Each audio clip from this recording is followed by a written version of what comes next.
You ever notice how some moments hit you with a strange weight, like a whisper from a place you've never been? And yet, somehow remember, that was the feeling that crawled up my spine the first time I held the postcard. It wasn't old. It wasn't new. It simply was, as if time itself had paused long enough to let it exist outside of everything I understood. And the message on it, well, that's where the ache began. Because it carried a truth I wasn't ready to face, but desperately needed. A promise. A quiet hand reaching through centuries telling me that something broken could be repaired. That I wasn't alone in the confusion of my own timeline. But I guess that's normal, right? In a world where time travel is as common as catching a bus, postcards aren't just souvenirs. They're lifelines. When time became less of a river and more of a marketplace, people always imagined that when humans mastered time travel, chaos would break loose, wars rewritten, leaders swapped, disasters undone. But it didn't happen like that. Humanity did what it always does. It commercialized it. By the year 2143, time travel wasn't some secret experiment. It was a global service, priced in monthly plans. The first time courier companies popped up before governments could regulate them. And suddenly, every birthday, every holiday, every small forgotten moment came wrapped inside cards drifting from years long gone or yet to come. A kid in 30I-21 might receive a postcard from his great-great-great-grandmother living in 2024, wishing him luck on the exam she read about in a family archive. A soldier in before de Cristo 120 might open a letter from his future self telling him the safest path out of a battle that would eliminated him. A lonely artist in 1899 might get a card from someone living in 2508, telling her that her paintings would one day hang in a museum floating above Saturn. And then, there was me, the postcard that shouldn't have existed. It arrived on a quiet afternoon, slipped under my door like any normal piece of mail. A thin rectangle of paper, ink slightly smudged, edges crisp. No date, no stamp, no courier code, just my name. And a sentence written in handwriting I recognized but couldn't place. You made the right choice. Don't doubt the path that brought you here. Simple, gentle, strange. But here's the part that twisted my stomach. It was my handwriting. Only older, more practiced, more certain, like someone who had lived through years I hadn't reached yet. I remember laughing under my breath. Not because it was funny, but because sometimes humor is the only way to keep from unraveling. And trust me, if time mail ever shows up addressed to you, your first reaction won't be curiosity. It'll be fear, the kind that tastes like cold metal on your tongue. Time travel made people honest, and also careless. When postcards cross eras, secrets don't survive long. People learned quickly that you can't lie to someone who has already received your confession from 20 years in the future. Relationships changed. Families healed faster. Some broke apart sooner. But something else happened too.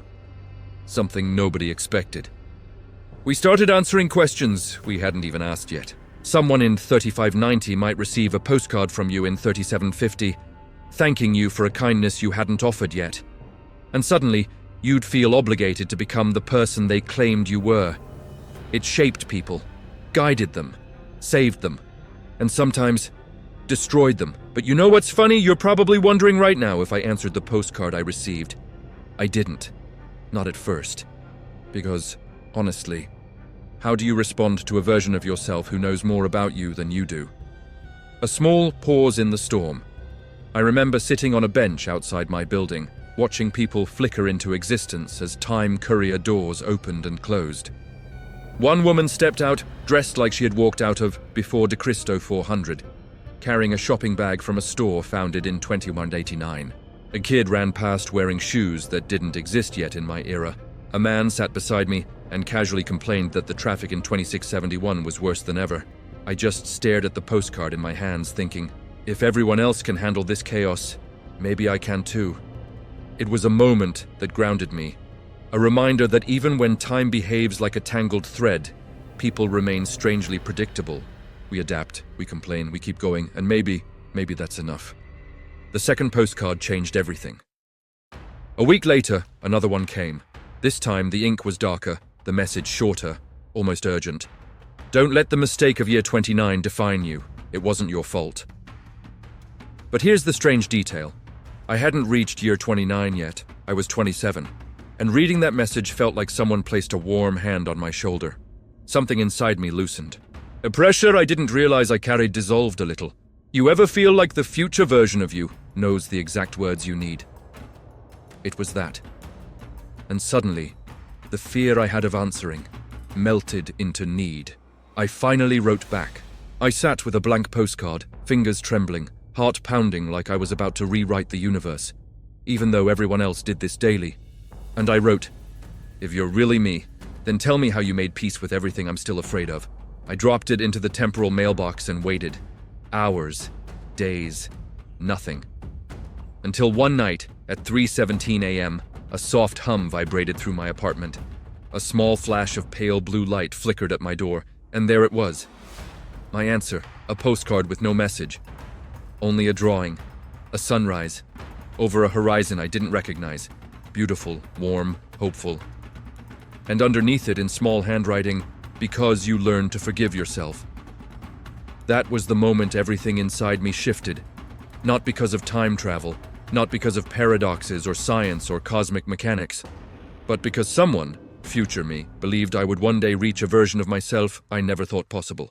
Why this world exists. Time travel didn't make us smarter. It didn't make us perfect. It didn't prevent pain or loss or failures. But it did something more human. It gave us the chance to comfort ourselves across centuries, to offer guidance from wounds already healed, to send kindness backward into the moments where we needed it most. And maybe that's the real miracle. Not bending time, but bending fear.